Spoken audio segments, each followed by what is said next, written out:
सतगुरु दीपक भय मोह कियो आप समान। परमात्मने नमः। श्री गुरु चरण कमलेभ्यो नमः। बंदो सतगुरु चरण को करु धनि प्रेम प्रणाम। अशुभ हरण मंगल करना श्री देवचंद्र जी नाम। श्री प्राणनाथ निज मूलपति श्री मेहराज सुनाम।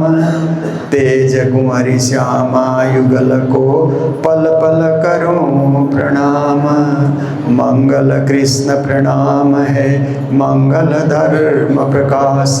मंगल सुंदर साथ है मंगल धाम उजास।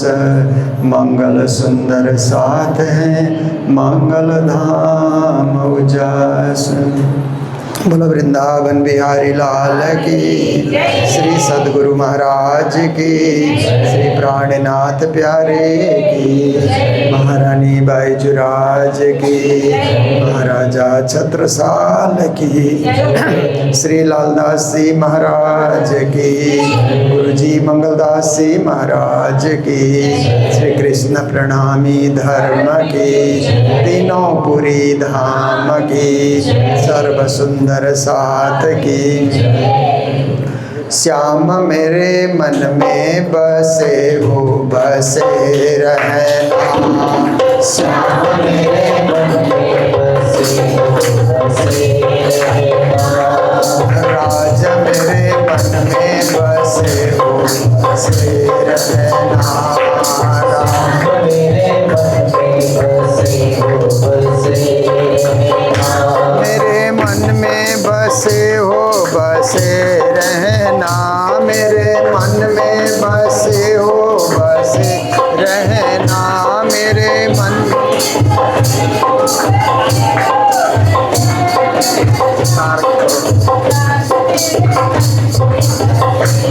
बसे रहना। राज मेरे मन में बसे हो। मेरे मन में बसे हो बसे रहना। मेरे मन में बसे हो बसे रहना। मेरे दिल में बसे हो बसे रहना। मेरे दिल में बसे हो बसे रहना। श्यामा मेरे मन में बसे हो बसे रहना। श्यामा मेरे मन में बसे हो बसे रहना। राज मेरे मन में बसे हो बसे रहना। राज मेरे मन में बसे हो बसे रहना। महाराज की। आज फिर से श्री कृष्ण प्रणामी मूल मंदिर कालिम्पोंग बाजार आप सबके बीच बीतक के इस पावन समय में उपस्थित होने का और श्री राजश्यामा और गुरुजनों के साथ आप सबके दर्शन करने का मौका मिला। तो आज अच्छा लगा कि हमारे धर्म सभा के अध्यक्ष जी महासचिव जी दोनों उपस्थित हैं। आदरणीय हमारे बीच कथाकार के रूप में पन्ना से आई हुई सुजाता जी जो बहुत मधुर कंठ से गाते हुए बीतक के नए नए प्रसंग को आपके समक्ष रख रही हैं। और हमारी माता जी गीता देवी जी, इधर साध्वी बीना भारती जी, रुक्मिणी जी और भी सभी सुंदर साथ बाईजुराज संघ की सभी माताएं, सत्संग प्रेम मंडल की सभी माताएं और इधर पुजारी गगन जी, सर्व सुंदर साथ जी, संगीतकार सर्व सुंदर साथ जी, सभी को करबद्धा प्रेम प्रणाम। देखिए बीतक जागनी यात्रा अभी तक हम 27 मंदिर में जा चुके हैं। ऐसे मंदिर दूर दूर होते हैं तो बीच में समय ऐसे ही खर्च हो जाता है। फिर वहाँ जाने के बाद 2 घंटा 3 घंटा 4 घंटा लग ही जाता है। तो कभी एक मंदिर में, कभी 2 मंदिर में। केवल एक दिन आसाम में 5 मंदिर में हम लोगों ने कार्यक्रम किया, बाकी इतना कार्यक्रम और जगह अभी तक नहीं हुआ। तो ऐसे करते हुए कल के दिन बिजनबारी, गरवेटार और आज शाम को सिंगताम मंदिर में कार्यक्रम है और कल फरपू मंदिर में कार्यक्रम है। तो ऐसे चल ही रहा है, परंतु बीच बीच में मैं आकर के कैसे यहाँ चल रहा है, आप लोग कैसे हैं, हालचाल जानने के लिए मैं आते रहता हूँ।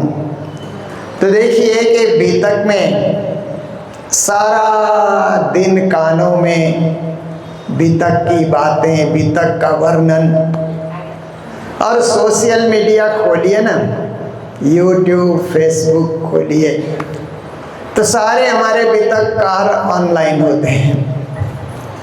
किसी के श्रोता ज़्यादा हैं, किसी के कम हैं, परंतु मीडिया के माध्यम से सब जगह कैसे क्या कार्यक्रम हो रहा है जानने का मौका मिल जाता है। तो मुझे प्रत्यक्ष में जा कर के हमारे कथाकार कैसे सुंदर साथ को संगठित कर रहे हैं, कैसे कथा सुना रहे हैं, प्रवचन कैसे कर रहे हैं, बीतक का वर्णन कैसे कर रहे हैं, सब जानने का मौका मिला। तो मैं भी ऑनलाइन जो श्रोता हैं यूट्यूब में, फेसबुक में, उनकी संतुष्टि के लिए, क्योंकि वो कहते हैं कि हमारे लिए भी कुछ जो ब्रह्म ज्ञान का हिस्सा है, हमारे लिए भी कुछ ना कुछ सुनाते रहना। तो एक वर्ग जुड़ा हुआ है, वर्षों से सुन रहा है। मैं यात्रा के दरमियान में भी उनको सुनाता हूँ। पर कई जगह क्या है कि नेपाल में और नेपाली भाषी क्षेत्र में होने से ज़्यादा 75% मेरे जो श्रोता हैं वो हिंदी भाषी हैं, देश विदेश में जहाँ भी रहते हैं। तो उनके आकांक्षा, उनकी इच्छा, उनके सद्विचार, उनकी भावना, और महामती प्राणनाथ जी ने भी कहा, सबको सुगम जान के कहूँगे हिंदुस्तान, सबके लिए सरल हो, सुबह हो, सबको समझ आ जाए, इसलिए हिंदी भाषा का प्रयोग किया जाए। तो यही विचारधारा को लेकर के मैं भी आगे बढ़ रहा हूँ। तो देखिए कि सदगुरु श्री देवचंद जी महाराज विक्रम संवत 1712 में धाम पधारे। संवत 1712 तरे भादो मास उजाला पख, चतुर्दशी बुधवार को हुए धनी अलख, ऐसी चौपाई आती है। और हमारे बीतक में सदगुरुओं का जन्म और सदगुरुओं का धाम गमन जो है वो पूरी तरह से एक ही संवत और एक ही दिन में लिखा है। जितने भी बीतकें लिखी गई, अलग अलग जन्म संवत, अलग अलग धाम गमन नहीं लिखा है। जबकि दूसरे आचार्य और दूसरे संतों के जीवन में क्या होता है कि एक लेखक कुछ लिखता है, दूसरा कुछ लिखता है, तो कन्फ्यूजन बढ़ जाता है कि वो कब जन्मे, कब धाम गए, कब दुनिया में आए।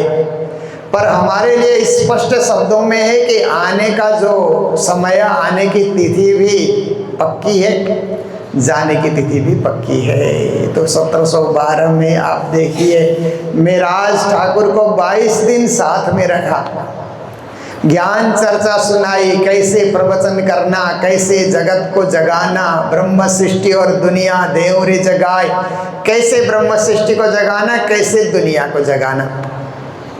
क्योंकि दुनिया को जगाने के लिए सर्वसाधारण विषय को चुना जाता है, ब्रह्म सृष्टि को जगाने के लिए परम धाम का विषय विशेष करके चुना जाएगा। ब्रह्म सृष्टि का खुराक कुछ अलग होता है और दुनिया वालों का खुराक कुछ अलग होता है। ब्रह्म सृष्टियों का समझने का जो लेवल होता है वो कुछ ऊंचा होता है, जगत के जीव सृष्टि का समझने का जो लेवल होता है वो साधारण होता है, किसी का तो निम्न स्तर का भी होता है। पर जो जैसा है उसको उसी रीत से श्री प्राणनाथ जी महाराज ने समझाया। इसीलिए वाणी में तरह तरह की चौपाइयाँ, तरह तरह का विषय का समावेश हुआ है। तो तो 22 दिन साथ में रहने के बाद सदगुरु महाराज ने कहा कि मिराज ठाकुर, जन्माष्टमी की तिथि में तुम आए और मेरे साथ रह रहे हो, 22 दिन हो गए, घर गए कि नहीं? घर में धर्म पत्नी है फुलबाई, वो भी राह देख रही होगी, भाई लोग भाभी लोग भी राह देख रहे होंगे कि मिराज ठाकुर तो नौतनपुरी में आ चुके हैं, तो मेड़ी में क्यों नहीं आते, घर क्यों नहीं आते, ऐसा उन लोगों को भी लगता होगा। तो तुम आज मिल करके आओ, सबसे मिलो घर में जा करके। जब सदगुरु का ऐसा आदेश हुआ तो मिराज ठाकुर ने सोचा ठीक ही कह रहे हैं गुरु महाराज, जाना चाहिए, मिलना चाहिए, परिवार वाले भी तो हमें मिलना चाहते हैं। ऐसा सोच करके ठीक है गुरु महाराज आपका आदेश पालन करते हैं, घर चले गए। घर वाले भी प्रतीक्षा में थे, कब आएंगे कब आएंगे, 2 साल हो गए जब से काला जी गए, तब से आए नहीं। और वो भाभी जी सामल जी की पत्नी भी सोच रही थी कि मेरे कटु वाक्य के कारण मिराज घर छोड़ करके चले गए, कब लौट कर आएंगे, तो उनसे क्षमा याचना करें कि आगे से ऐसा नहीं बोला जाएगा, इतना तो मुझे कहना ही है। भाभी भी राह देख रही है, भाई लोग भी राह देख रहे हैं। तो मिराज ठाकुर गए, सबसे मिले तो बड़ा आनंद हुआ, सबको खुशी हुई, खाना पीना हुआ, गपशप करने बैठे, सारी रात बातें करते करते उन्होंने गुजारा। नींद तो आई ही नहीं, क्योंकि बड़े दिनों के बाद मिले थे, इसलिए बातचीत के दरमियान में नींद कहाँ आएगी, नींद के लिए तो जगह ही नहीं है। प्रातः काल तक बातचीत में लगे रहे। और इधर श्री देवचंद्र जी महाराज ने अब सुरता परम धाम फिराने का निश्चय किया, और निश्चय करने के बाद उन्होंने क्या है कि रात को विश्राम किए। तो रात के 12 बजे सदगुरु महाराज जागे और बिहारी जी को बुलाया, क्योंकि सबसे निकट वही थे।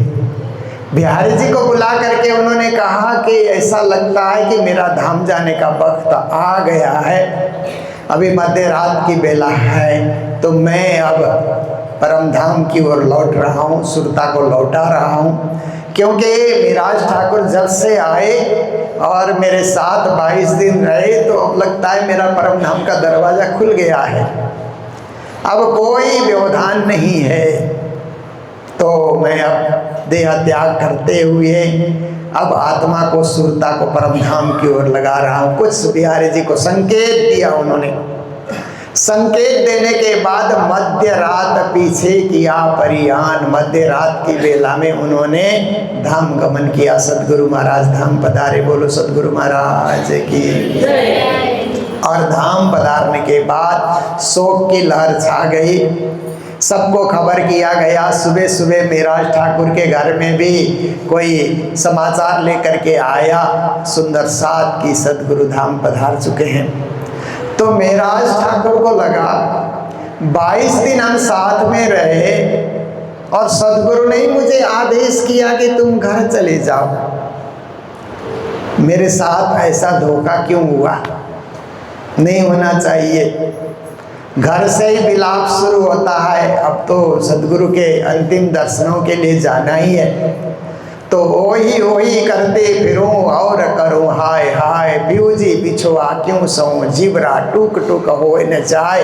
ये चौपाइयाँ गाते हुए रोते हुए बिलखते हुए आए।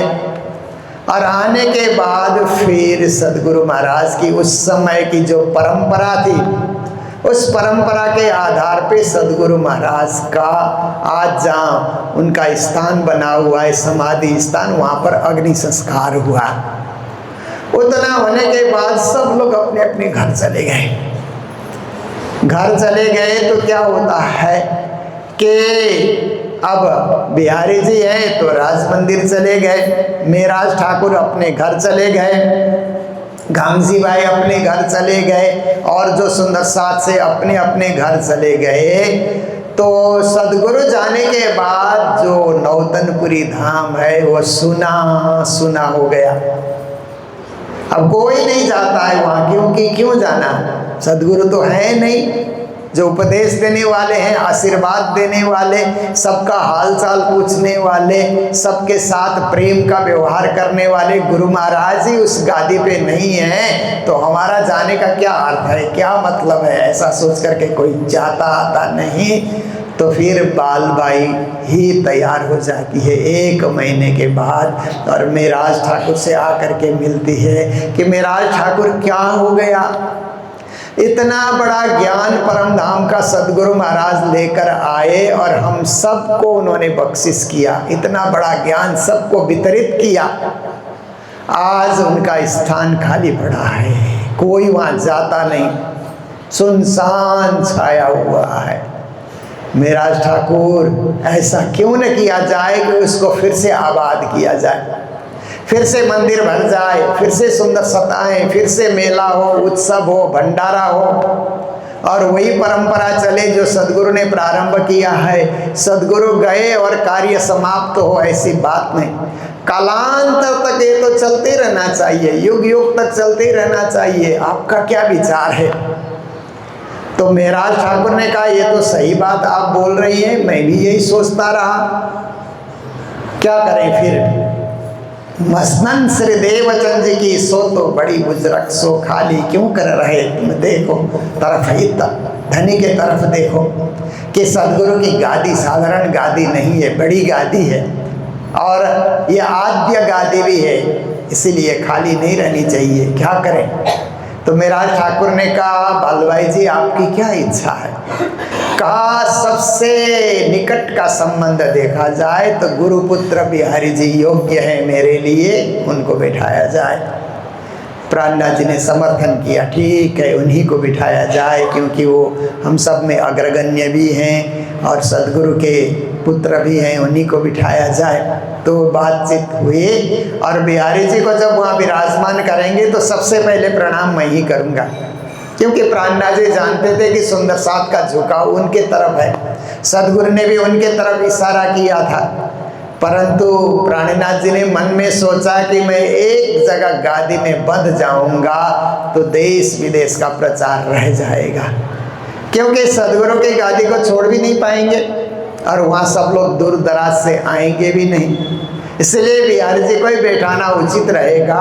और मुझे देश परदेश घूम करके सारे सुंदर साथ को जगाना, शकुंडल साकुमार को संदेश देना, ये मेरा परम कर्तव्य होगा।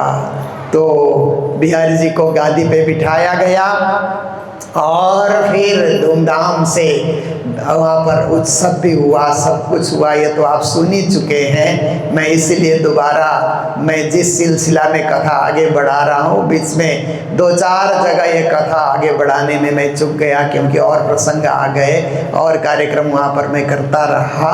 तो इस प्रकार से आप देखिए भंडारे में दूध की जगह पानी आ गया, ये भी आप लोगों ने सुनाई है।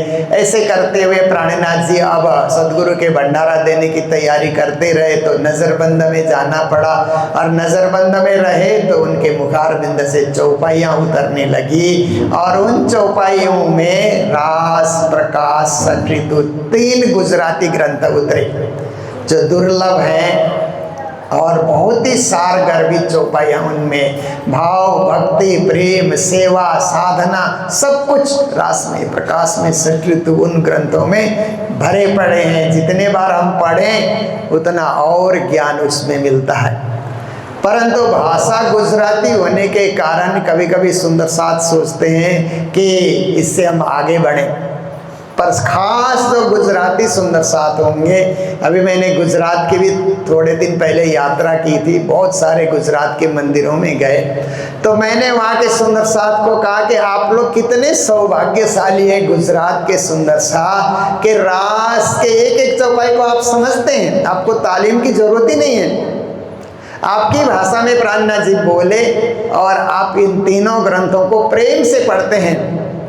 जबकि और जगह पारायण पढ़ते हुए रास, प्रकाश, सठऋतु में कभी कभी कुछ सुंदर साथ कहते हैं कि कोई जानकार आदमी पढ़े, हमसे तो उच्चारण नहीं होता भाषा के कारण, सिंधी पढ़ते हुए कभी ऐसा होता है। तो आप देखिए इतनी चौपाइयाँ उतरी, कलश का शुभारंभ हुआ 2 चौपाई में, प्राणनाथ जी महाराज की वाणी कहाँ कहाँ कैसे उतरी, ये भी प्रसंग लालदास जी महाराज ने सुंदर रीत से रखा है कि आप देखिए कि 3 ग्रंथ तो नजरबंद में ही उतरे।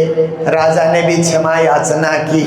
बिहारी जी को ला करके तीनों ग्रंथ जो उनको सौंपा गया, उन्होंने देख करके छुपा करके रखा। अभी इसके प्रचार की जरूरत नहीं है, हम मौखिक ही प्रचार करें।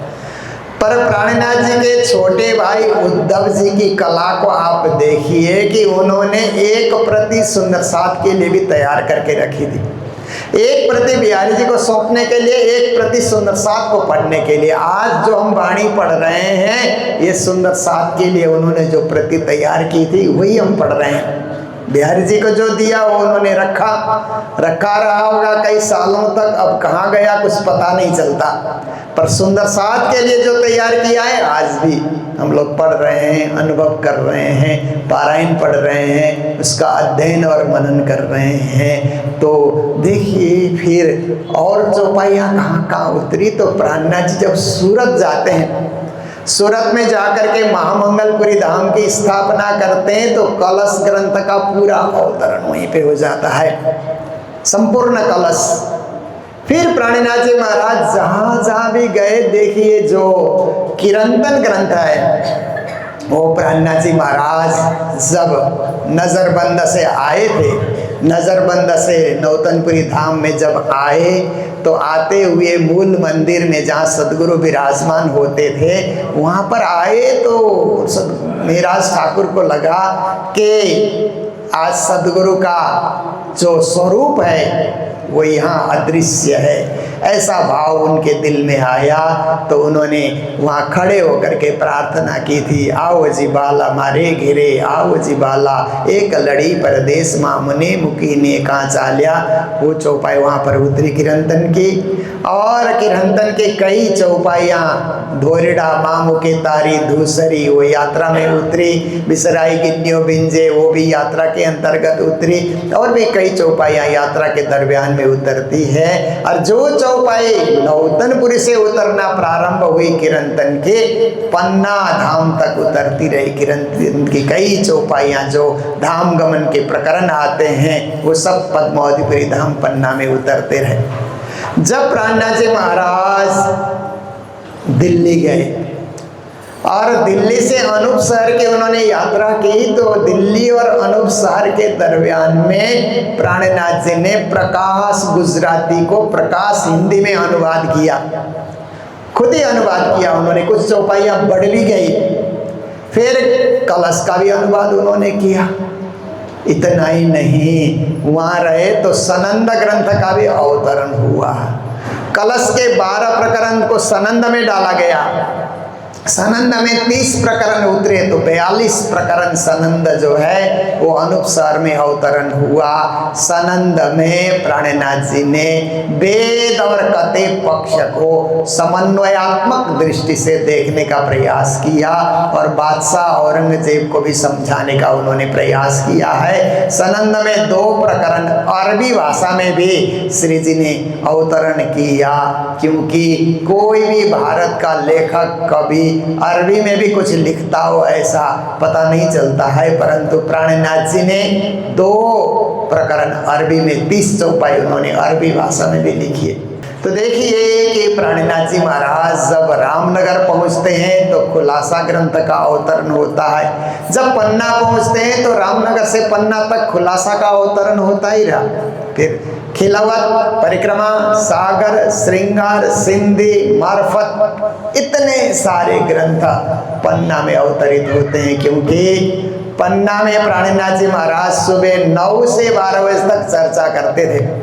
कैसी चर्चा करते रहे होंगे, क्योंकि आजकल तो माइक की व्यवस्था है ना, थोड़ी सी आवाज़ निकालो तो माइक से पूरी आवाज़ हॉल तक सुनाई देती है। हाँ, राज्य की शक्ति है, राज्य का जोश है और राज्य का हुक्म है, तो सब कुछ हो जाता है। श्री जी महाराज ने असंभव को भी संभव किया।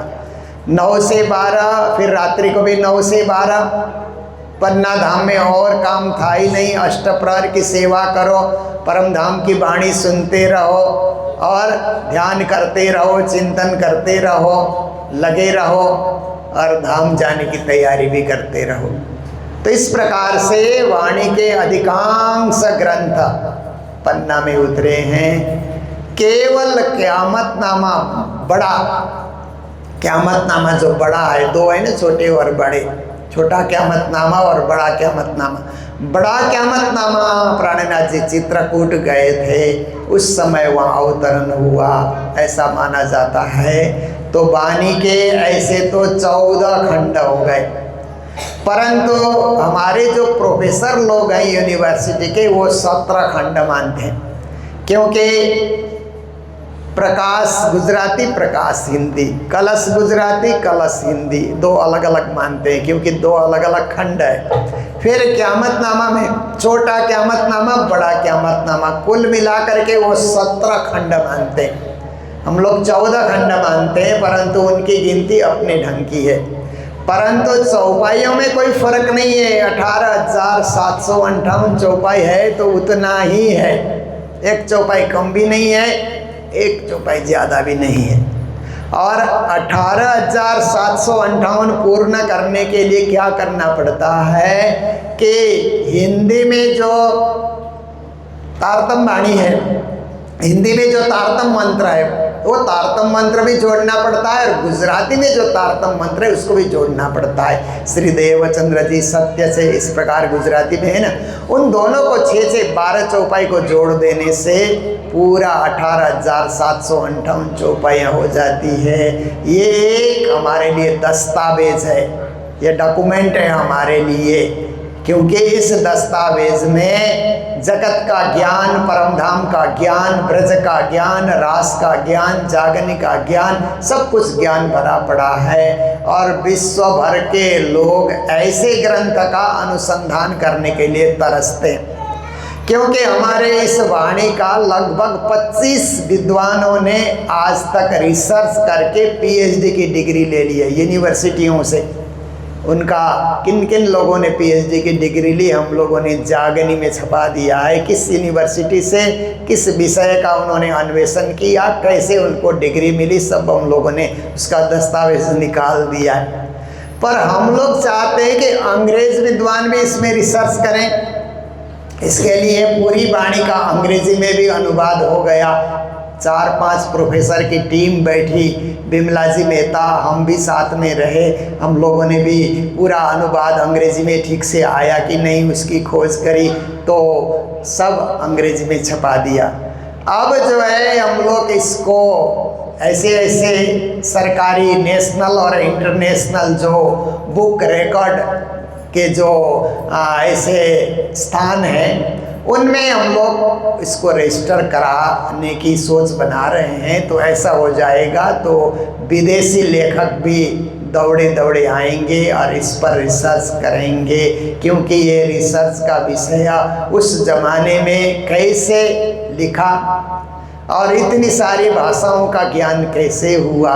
और इतना ही नहीं, मल्टी लैंग्वेज ही नहीं है, मल्टी फेथ की बात भी है।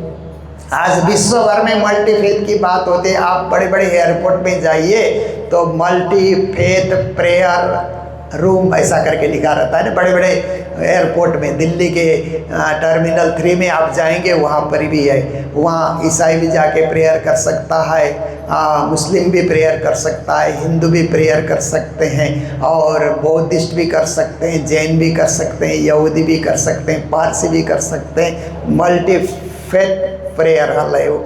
तो ये दुनिया में मल्टी फेथ पे रिसर्च अब शुरू हो गया है। प्राणनाथ जी ने 400 साल पहले मल्टी फेथ पे कार्य किया। जो सनंद है, खुलासा है, मार्फत है, क़यामत है, उनमें मल्टी फेथ की बात है।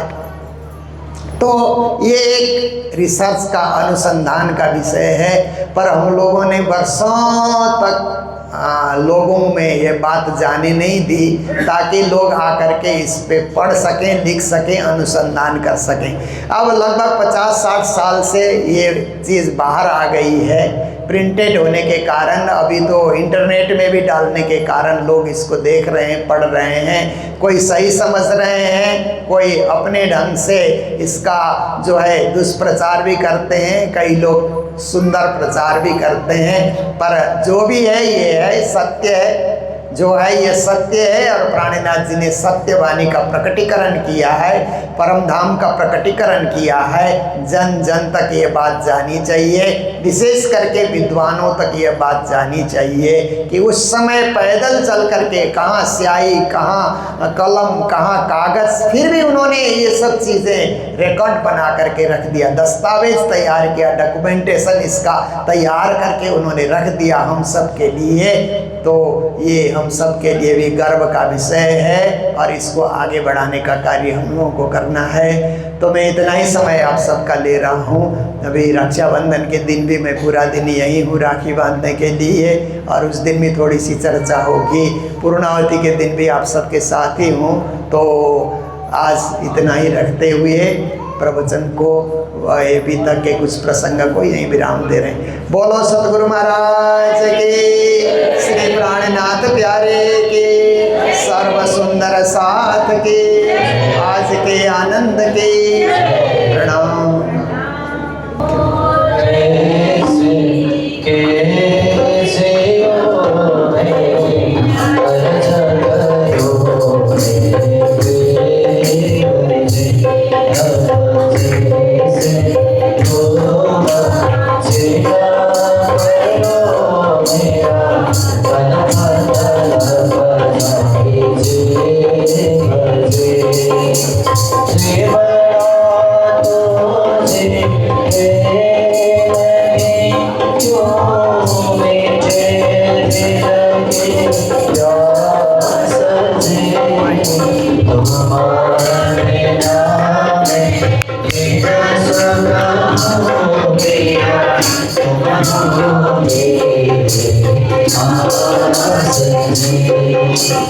Ah